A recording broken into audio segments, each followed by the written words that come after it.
Hello everyone, welcome back to the Python series. So ఈ రోజు topic ఏంటంటే మనం కండిషనల్ స్టేట్మెంట్స్ తో 5 క్వశ్చన్స్ సాల్వ్ చేయబోతున్నాం. అర్జెంట్ గా వీడియోని సేవ్ చేసుకోండి. ఈ క్వశ్చన్ సాల్వ్ చేసే ముందు మీకు కండిషనల్ స్టేట్మెంట్స్ సింటాక్స్ తెలియకపోతే అర్జెంట్ గా నా పేజ్ లోకి వెళ్ళి వీడియోస్ ఉంటాయి, వాటిని చూసి నేర్చుకొని వచ్చి ఈ క్వశ్చన్స్ అనేటివి సాల్వ్ చేయండి. So here is the first question. Num equal to 7 if 7 is greater than 0. First condition true and 7 modulus by 2 చేస్తే మనకు 0 వస్తా రాదు.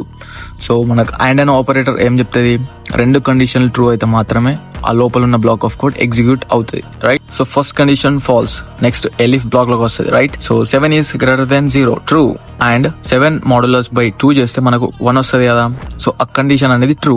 సో లోపలికి వెళ్ళి ప్రింట్ పాజిటివ్ ఆడ్ అనే స్టేట్మెంట్ అనేది ప్రింట్ చేస్తుంది. సో సేమ్ అలానే సెకండ్ క్వశ్చన్ చూడండి. A equals to 12, B equals to 10.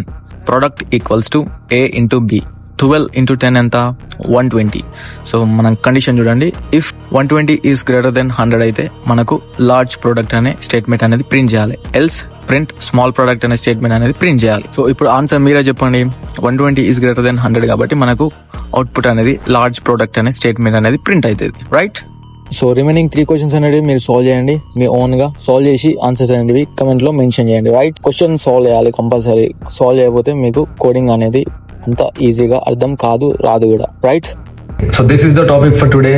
If you need Python related content, then don't forget to follow me. See you in the next video. Bye.